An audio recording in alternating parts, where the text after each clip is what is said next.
Frappez, on vous ouvrira. En effet, quiconque demande reçoit. Qui cherche trouve, et qui frappe, on ouvrira. Quel père parmi vous, quand son fils lui demande un poisson, lui donnera un serpent au lieu du poisson? On lui donnera un scorpion quand il demande un œuf. C'est donc vous qui êtes mauvais. Vous savez donner de bonnes choses à vos enfants. Combien plus le Père du ciel donnera-t-il l'Esprit Saint à ceux qui le lui demandent? Veuillez vous mettre debout. Acclamons la parole de Dieu. Louange à toi, Seigneur Jésus.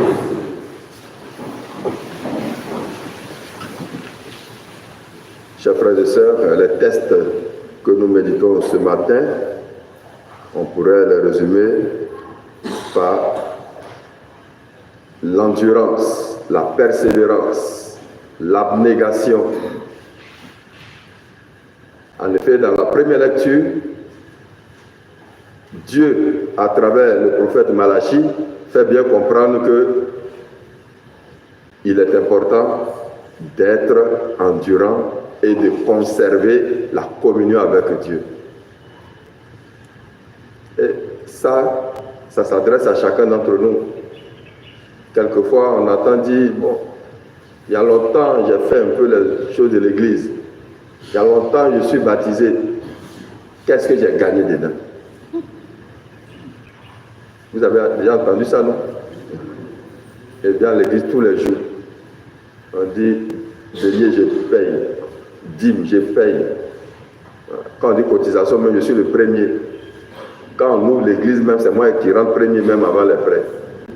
Qu'est-ce que j'ai gagné de tout ça?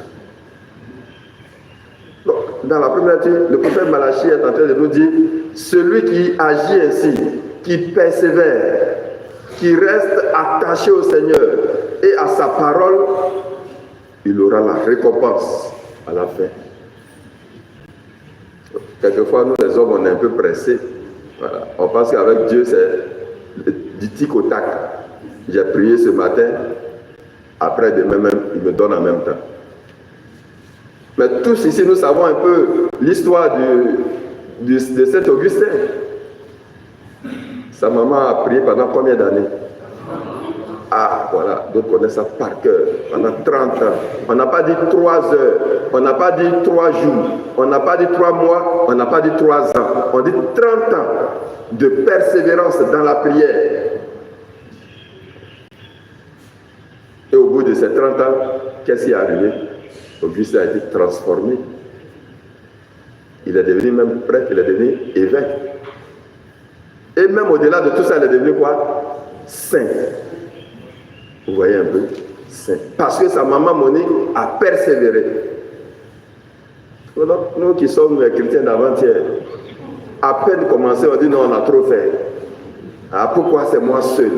Mais quand tu seras au ciel, que tu auras la récompense auprès de Dieu, que c'est toi seul, tu seras content, non? Vrai ou faux? Donc, la persévérance dans notre engagement en tant que chrétien. Que personne ne vienne nous troubler. Si on s'est engagé avec Dieu, il faut aller jusqu'au bout.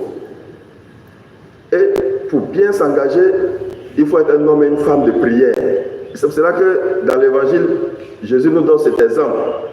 Il dit même s'il ne te donne pas le pain parce que tu es sans gêne, enfin, parce que tu es son ami, mais il va te donner parce que tu es sans gêne. Parce que tu ne te décourages pas. Et il y a des gens comme ça. Voilà. Il va venir chez toi, ce qui t'a posé comme problème, tu n'as pas trouvé la solution, il va revenir. Voilà. Il va revenir.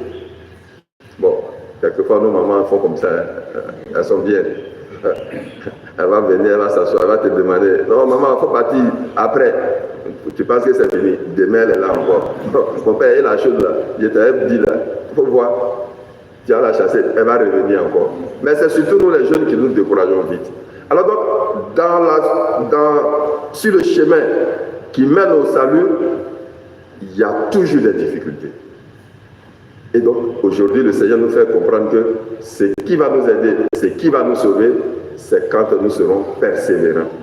Persévérants dans les bonnes actions, persévérants surtout dans la foi, dans la communion avec le Seigneur. Que lui-même nous aide, lui qui vit et règne pour les siècles des siècles. Amen.